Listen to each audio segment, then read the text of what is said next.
intéressant. À suivre donc, vous voyez, même Rost vous salue. Je vous propose, pour notre dernier quart d'heure, de partir pour le Maghreb, pour notre débat diplomatiquement incorrect du jour.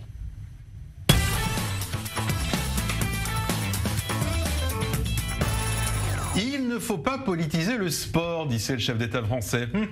La bonne blague. Dans les compétitions sportives, tout n'est que politique. On l'a vu lors du récent mondial au Qatar et on le voit à nouveau dans le championnat d'Afrique des Nations. Un événement qui est d'ailleurs en train de dérailler en tout véritable conflit diplomatique entre l'Algérie, pays hôte, et le Maroc. Le temps a été donné lors de la cérémonie d'ouverture qui a accueilli le petit-fils de Nelson Mandela, car le stade porte le nom de Mandela. Et voici ce qu'il a déclaré face à une assemblée chauffée à bloc. Je vais vous lire d'affilée les deux phrases prononcées sur deux thématiques. Une d'abord sur le Maroc et une autre sur Israël. Sur le Maroc d'abord, n'oublions pas la dernière colonie d'Afrique, le Sahara occidental. Luttons pour libérer le Sahara occidental de l'oppression. Et puis l'autre phrase qu'il a prononcée, cette fois-ci quand cela concerne le conflit israélo-palestinien, souvenons-nous que Motiba a dit que notre liberté est incomplète sans la liberté de la Palestine, liberté pour la Palestine, de la mer au Jourdain, liberté pour la Palestine, propos suivis d'acclamations massives d'une foule immense. Alors je vous laisse évidemment deviner la réaction du Maroc, qui ni une idée a saisi la Confédération africaine du football. Cette dernière ouvre une enquête, réfute déjà des déclarations qui, je la cite, n'ont rien à voir avec le football. Et précisons que les joueurs marocains ne sont même pas sur place, puisque pour des raisons de conflit aérien entre l'Algérie et le Maroc, ils n'ont pas pu atterrir via un vol direct et le Maroc a décidé de boycotter la compétition. Et pour en parler, nous allons en direction Casablanca en compagnie de Mouna Isdine. Bonsoir.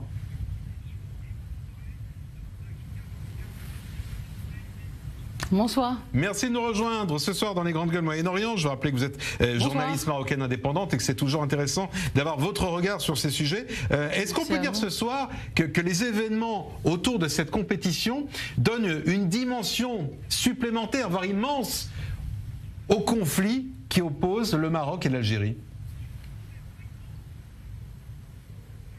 Oui. Complètement, parce que tous les yeux de l'Afrique et d'une partie du monde sont rivés sur cette compétition qui a malheureusement été instrumentalisée et politisée par les... Ah, on a perdu la connexion avec Mouna Isdine. Je rappelle que Mouna est en direct avec nous depuis Casablanca. Donc normalement, nous avons une ligne très claire entre Paris, Tel Aviv et le Maroc. On va la rétablir dans quelques instants. Mais avant, je vais avoir les réactions des uns et des autres. Abnou Chalmani, puisque vous avez un déficit de temps de parole par rapport à Olivier qui veut déjà parler de nouveau, quel est votre regard sur le fait que l'Afrique tout entière a salué, parce qu'il fallait voir la foule qui était véritablement en ovation derrière cette phrase, qui était un petit peu une déclaration de guerre alors qu'on était dans un événement sportif?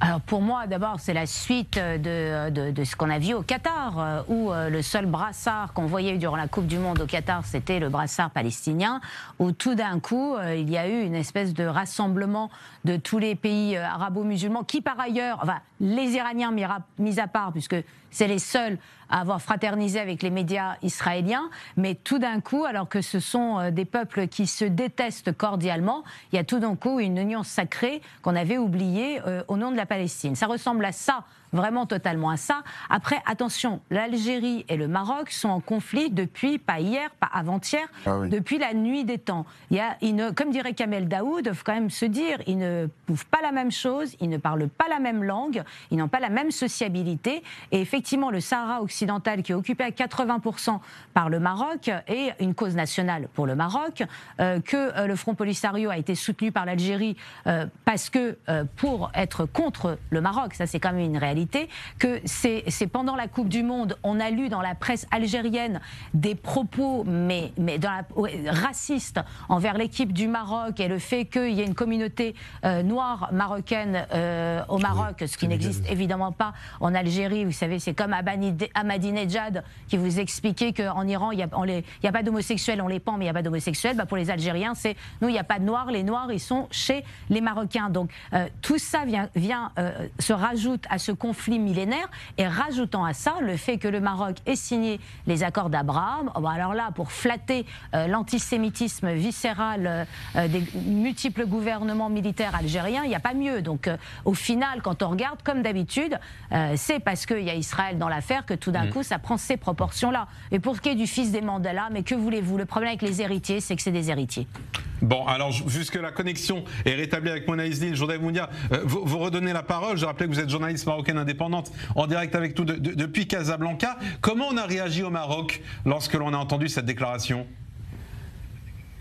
Alors on a mal réagi, et moi je dirais qu'il y a une fracture qui a eu lieu, pas entre les dirigeants, parce que c'est un conflit qui dure depuis au moins 1975, plutôt entre les opinions publiques, parce que l'opinion publique marocaine, jusqu'alors, elle se disait que le problème venait du régime militaire algérien et du gouvernement successif. Et là, l'opinion publique marocaine, je ne parle pas de l'élite, je ne parle pas des journalistes qui connaissent la problématique depuis longtemps, elle découvre que finalement, il y a une bonne partie de la population algérienne qui est profondément anti-marocaine et qui a été bercée par cette propagande et cette, cette haine anti-marocaine dont elle est nourrie depuis des décennies par le régime. Et on découvre que la population aussi, elle a été sensible à ça et que finalement, elle aussi est embrigadée. Et donc on a pu entendre des slogans viscéralement racistes anti-marocains qui nous ont choqués, qui ont choqué l'opinion publique marocaine, qui ne s'y attendait pas du tout. Vous savez, jusqu'alors, la relation entre Algériens et Marocains, c'était un peu comme toute relation entre pays voisins. On se moquait un peu comme les Français avec les Belges. Nous, en tout cas au Maroc, c'était un peu anecdotique. Les Algériens manquent de fruits, parce que bon, c'est pas un pays agricole, ils n'ont pas de tomates, ils n'ont pas de fruits exotiques comme nous. Là, les mots ont pris une autre dimension. Entre les deux pays frontières. Mais là, ça a pris une dimension, comment dire, carrément démesurée. Et je vais vous dire, la fracture, elle est telle qu'auparavant, par exemple, il n'y avait pas de conflit, même de communication sur les réseaux sociaux entre les Marocains et les Algériens de France. Et actuellement, c'est le cas. Ils disent oui, mais qu'est-ce qui se passe? On est frères, nous sommes tous musulmans, il faut arrêter tout ça. Mais là, ça s'est emballé, c'est des insultes, c'est des injures. Et ce que découvre le peuple marocain, parce que je vous le dis, je ne parle pas uniquement en tant que marocaine, je parle en tant que journaliste et aussi en tant qu'enseignante. Jamais, jamais, jamais dans notre système éducatif, jamais dans notre média, on a eu un discours foncièrement anti-algérien comme ce qu'on trouve en Algérie vis-à-vis du Maroc. Donc oui, il y a une fracture, alors c'est dû à quoi? Il y a un choc au sein de l'opinion publique. Mona Izdine, à quoi est dû ce langage violent des Algériens envers les Marocains? Est-ce que c'est dû uniquement au rapprochement avec Israël, les accords d'Abraham ou les velléités sur le Sahara? Les accords avec Abraham, ils ont, disons, creusé davantage le fossé, parce que maintenant, ils disent carrément, ah oui, mais les Marocains, ils ont ramené les sionistes jusqu'à nos frontières, etc. Parce que pour eux, évidemment, sioniste, c'est une insulte. C'est une insulte, mais je pense que ça remonte à plus loin, déjà avec le conflit bien sûr du Sahara. Et c'est d'autant plus choquant pour les Marocains que dans notre histoire à nous, on sait que l'histoire marocaine, elle est intimement liée à l'histoire algérienne de par l'aide logistique et politique qu'ont apporté les nationalistes marocains aux indépendantistes algériens pendant la guerre contre la France, pendant la guerre de libération. Donc là, c'est un vieux conflit, etc. Je ne dirais pas que c'est un conflit ni millénaire ni centenaire. C'est, disons, depuis la Marche verte. Et il y a aussi un gros antécédent du côté algérien, je voudrais finir avec ça.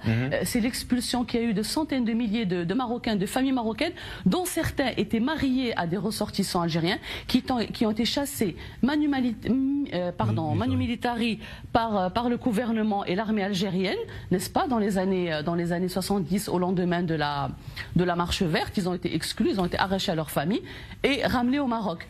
Pendant ce temps-là, nous, actuellement au Maroc, on accueille plus de 13 000 Algériens qui vivent ici, qui travaillent avec des Marocains, qui sont parfois mariés à des Marocains, qui n'ont aucun problème. Donc, je vous dis, même en tant que journaliste, si je vois les choses de manière objective, pour nous, le problème, il vient du gouvernement algérien et de son discours qui est de plus en plus violent et qui n'a fait que s'accentuer avec les accords d'Abraham. Merci Mona Izdine, ce que vous nous dites est évidemment très inquiétant, mais je vous remercie de nous le dites ce soir en direct avec nous depuis Casablanca. Il nous reste très peu de temps, je vous demanderai les uns et les autres des réponses rapides. Je vais commencer avec Ross depuis Paris. Ross, est-ce une nouvelle preuve que finalement le sport est totalement politique et que toutes ces compétitions, les unes après les autres, sont des occasions de faire éclater au grand jour des conflits internationaux ou de révéler au grand jour des conflits existants? Non mais de toute façon, celui qui vous dira que le sport n'est pas politique, c'est une grande hypocrisie. On sait que les compétitions de foot, par exemple, aujourd'hui remplacent les combats de gladiateurs de l'époque. Ça permet aussi de maintenir un espèce de... ça permet de maintenir quelque chose qui est censé normalement éviter les guerres entre les uns et les autres, mais aujourd'hui, les choses sont exacerbées par ces occasions-là. Donc, ce qui m'attriste en plus, c'est que c'est vrai, souvent quand j'entends les Marocains parler des Algériens, il n'y a jamais réellement de violence en tant que telle sur le truc. Il y a des taquineries qui se passent, mais c'est vrai que d'un côté, quand on entend de l'autre côté, par contre, c'est vrai que souvent c'est beaucoup plus violent. Donc je trouve dommage cette sortie du petit-fils Mandela à l'occasion de la Chan, sachant ça se serait passé dans un autre pays. Et qui l'aurait sorti ça m'aurait moins dérangé. Mais quand on connaît le problème entre le Maroc et l'Algérie, on ne se permet pas de sortir ce genre de choses dans cette situation-là. Et même la CAF d'ailleurs.